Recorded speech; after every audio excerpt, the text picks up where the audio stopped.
সেই বিয়ানীবাজারের সাধারণ মানুষ, কৃষক, শ্রমিক, ছাত্র জনতা এতক্ষণ বক্তব্য রেখেছেন। গণ অধিকার পরিষদের সিলেট অঞ্চলের বিভিন্ন জেলা উপজেলার মূল দল, গণ অধিকার পরিষদ এবং অঙ্গ সংগঠনের নেতৃবৃন্দ। তার মধ্যে হবিগঞ্জ ৩ আসনে গণ অধিকার পরিষদের ট্রাক প্রতীকের মনোনীত প্রার্থী জনাব চৌধুরী আশরাফুল বারী নোমান বক্তব্য রেখেছেন। সিলেট ১ আসনে গণ অধিকার পরিষদের সমর্থিত প্রার্থী আকমল ভাই, সিলেট ৫ আসনের আবুল মনসুর চৌধুরী সাজু ভাই, হবিগঞ্জ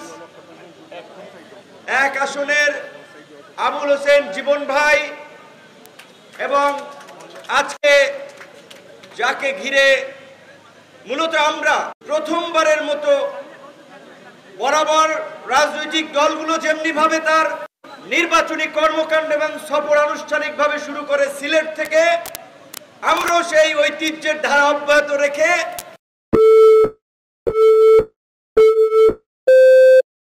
পূর্ণভূমি সিলেট থেকে আজকের মধ্যে দিয়ে আমাদের আনুষ্ঠানিক নির্বাচনী গণসংযোগ প্রচারণা আমরা শুরু করছি। তাই আমি আপনাদের কৃতি সন্তান, যার জীবনের যৌবনের তারুণ্যের সময় 4 দশক ধরে দেশের বাইরে প্রবাসের মাটিতে কাটিয়েছেন, হাড় ভাঙা পরিশ্রম করে প্রতিষ্ঠিত হয়েছেন, নিজের হালাল অর্থে দেশের এবং এলাকার মানুষের পাশে থাকার চেষ্টা করেছেন, সহযোগিতা করেছেন, এবং এই তারুণ্যের নতুন রাজনৈতিক দল গণ অধিকার পরিষদ প্রতিষ্ঠার পেছনেও অগ্রণী ভূমিকা পালন করেছেন। তাই আমরা দলের পক্ষ থেকে আপনাদের এলাকার কৃতি সন্তান অ্যাডভোকেট জাহিদুর রহমান ভাইকে আগামী ত্রয়োদশ সংসদ নির্বাচনে গণ অধিকার পরিষদের ট্রাক মার্কার প্রতীক আনুষ্ঠানিকভাবে তুলে দিয়ে আমরা তাকে এলাকার প্রার্থী ঘোষণা করছি।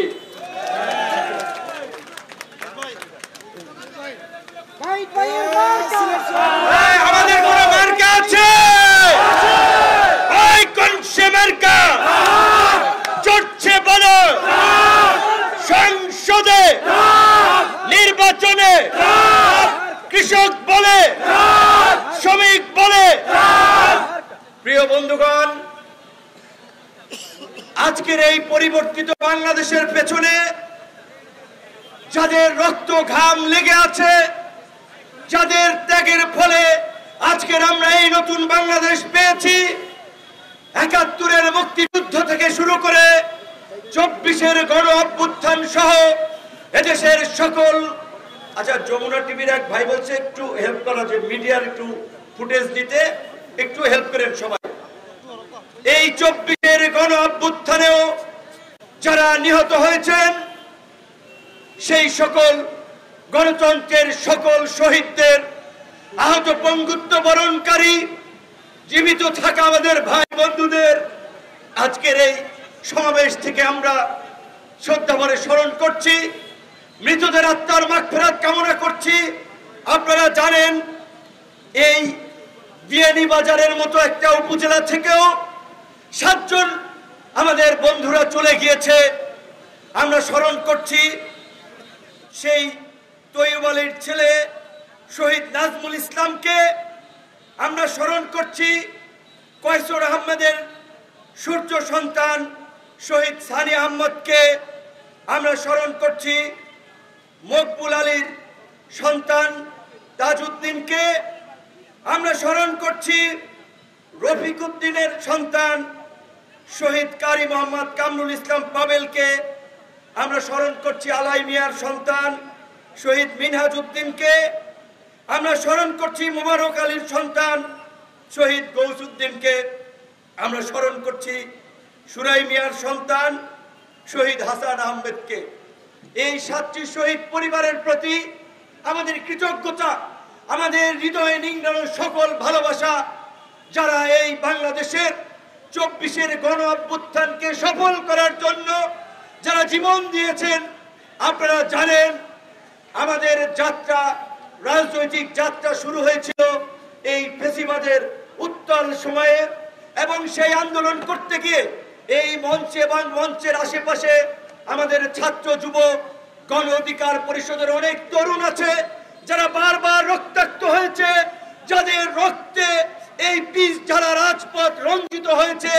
কিন্তু আমরা যে মানুষের মুক্তির লড়াই শুরু করেছি, আমরা আপনাদেরকে সেই মুক্তি না এনে দিয়ে আমরা ক্ষান্ত হই নাই, আমরা ঘরে ফিরে যাই নাই। আজ আপনারা মুক্ত স্বাধীন দেশে বাস করছেন, একটা গণতান্ত্রিক সমাজের স্বপ্ন দেখছেন।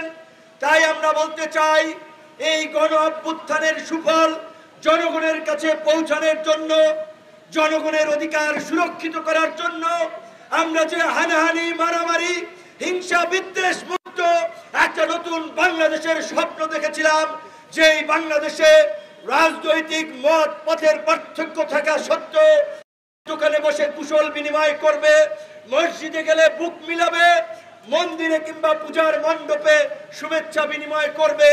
এই ধরনের একটা সম্প্রীতির যে নতুন বাংলাদেশ আমরা কল্পনা করেছিলাম, আমরা মনে করি নতুন রাজনীতি এবং নতুন নেতৃত্ব ব্যতীত এই নতুন বাংলাদেশ বিনির্মাণ সম্ভব নয়। তাই আমরা সারা বাংলাদেশে এই স্বপ্নের বাংলাদেশ বিনির্মাণ করার জন্যই আমরা একেবারে কৃষক, শ্রমিক, মেহনতি মানুষ, জনতার কণ্ঠস্বর, জনগণের জন্য যারা কাজ করতে পারবে সেই সমস্ত মানুষকেই খুঁজে বের করে আগামী নির্বাচনে গণ অধিকার পরিষদের ট্রাক মার্কায় নির্বাচনের সিদ্ধান্ত নিয়েছি। তবে যদি দেশ এবং জাতির বৃহত্তর স্বার্থে গণ অভ্যুত্থানের আকাঙ্ক্ষা বাস্তবায়নে আমাদেরকে যদি কারো সাথে জোট করাও লাগে, আমাদের সম্ভাব্য জায়গাগুলো আসনে আমাদের প্রার্থীরা থাকবে এবং তারা ট্রাক প্রতীকেই নির্বাচন করবে। আপনারা জানেন ইতিমধ্যেই সেটিতে বলা হয়েছে ভোট করতে হবে নিজের মার্কায়। আমরা নির্বাচন কমিশনের এই সিদ্ধান্তকে সাধুবাদ জানাই, স্বাগত জানাই। যেহেতু গণ অধিকার পরিষদ একটি নিবন্ধিত দল, এই সিলেট ৬ এই বিয়ানীবাজার গোলাপগঞ্জ থেকে গণ অধিকার পরিষদের ট্রাক মার্কায় আগামী নির্বাচন করবে আমাদের অ্যাডভোকেট জাহিদ ভাই। বন্ধুগণ, আপনাদের এই সিলেট অঞ্চল শিক্ষা, দীক্ষা, অর্থনৈতিক ক্ষেত্রে অন্যান্য অঞ্চলের চেয়ে কিছুটা এগিয়ে, এবং এই অঞ্চলের অনেক মানুষ দেশের বাইরে থাকে। দেশের বাইরের যে উন্নত যোগাযোগ ব্যবস্থা, শিক্ষা, স্বাস্থ্য ব্যবস্থা, তাদের মনে চিন্তা হয় আমাদের দেশটাকে কেন আমরা এইভাবে গড়ে তুলতে পারছি না। কারণ যারা এই চিন্তা করে তাদের প্রতিনিধিত্ব থাকে না, তারা এমপি মন্ত্রী হয় না।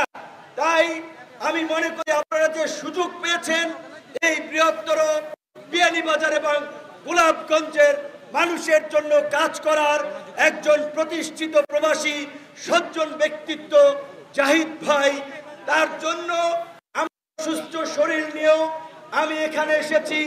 কালকেও জানতাম না আপনাদের মাঝে আসতে পারবো কিনা। এসেছি আপনাদের এলাকার ভালোবাসায়, আপনাদের এলাকার একজন সম্মানিত মানুষ, তার আহ্বানে তার প্রতিও কৃতজ্ঞতা জানানোর জন্য। কারণ আমরা তরুণরা যখন আন্দোলন সংগ্রাম করেছি, হয়তো তারা রাজপথে এসে আমাদের পাশে দাঁড়াতে পারে নাই, কিন্তু রাজপথে আন্দোলন করতে গিয়ে এই তরুণরা যখন আহত হয়েছে, রক্ত ঝরেছে, তাদের প্রতি সহানুভূতির হাত বাড়িয়ে দিয়েছে, সহযোগিতা করেছে, আমাদেরকে উৎসাহিত করেছে। তাই আমরা মনে করি আমাদের নৈতিক দায়িত্ব তাদের এই অবদানের কথা আপনাদের সামনে তুলে ধরা। আমরা চাই এদেশের শিক্ষা ক্ষেত্রে একটি উন্নত ব্যবস্থা তৈরি হোক, যার মধ্য দিয়ে আমাদের দেশের তরুণরা উচ্চ শিক্ষা লাভ করবে। আমরা চাই এই দেশের প্রত্যেকটি জেলা উপজেলায় আমাদের যে সরকারি হসপিটালগুলো, সেখানে উন্নত মানের চিকিৎসা সেবা নিশ্চিত করা হোক, যেন সকল মানুষকে চিকিৎসার জন্য ঢাকায় ছুটতে না হয়। আমরা চাই বাংলাদেশের মতো একটি ছোট্ট এবং ঘন বসতিপূর্ণ অধিক জনসংখ্যার দেশে, এই দেশের যে যারা উৎপাদনের ভূমিকায় কাজ করে, কৃষক, শ্রমিক, জেলে, তারা ন্যায্য মজুরি পাক। আমরা এই দেশের মানুষের মধ্যে বৈষম্য ঘুচে যাক, এইটাই আমাদের আকাঙ্ক্ষা। এই স্বপ্ন বাস্তবায়নেই আমাদের টেকনাফ থেকে তেঁতুলিয়া, রূপসা থেকে পাচুরিয়া, সারা বাংলাদেশে ছুটে বেড়ানো।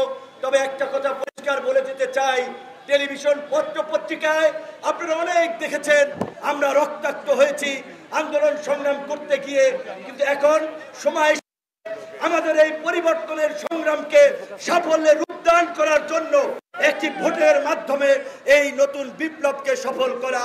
কিন্তু আপনারা যদি সেই ভুল করেন, তাহলে এই দেশের রাজনীতিতে ওই পুরানো চাঁদাবাজি, ধান্দাবাজি, ভাগ বাটোয়ারা, মানুষের উপরে জুলুম করা, জিম্মি করার সেই রাজনীতি ফিরে আসবে।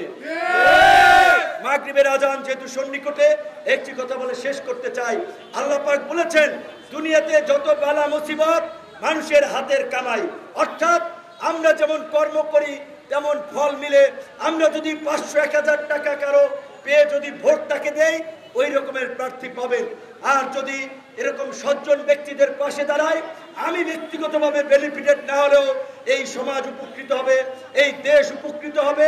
এবং ইনশাল্লাহ এইটুকু বলতে পারি, আমাদের দেশব্যাপী আন্তর্জাতিক পরিসরেও আমাদের যে পরিচিতি, আপনাদের এই সন্তান জাহিদ ভাই যদি এই এলাকা থেকে এমপি নির্বাচিত হতে পারে, অন্যান্য দলের নেতৃবৃন্দের চেয়ে আপনাদের এলাকার উন্নয়নের সুযোগ সুবিধা নিশ্চিত করার ক্ষেত্রে অনেক অনেক ভূমিকা রাখতে পারবে। অত্যন্ত ভালো মানুষ, তার মঙ্গল কামনা করে, সাফল্য কামনা করে সর্বশেষ আজকের এই জনসভাকে যারা সফল করেছেন, আশপাশে দাঁড়িয়ে আমাদের বক্তব্য শুনছেন, সিলেট, বিয়ানীবাজার সহ আশপাশ থেকেও যারা এসেছেন, আপনাদের প্রতি বিনম্র শ্রদ্ধা এবং কৃতজ্ঞতা জানিয়ে আমার বক্তব্য শেষ করছি। আল্লাহ হাফিজ। আসসালামু আলাইকুম।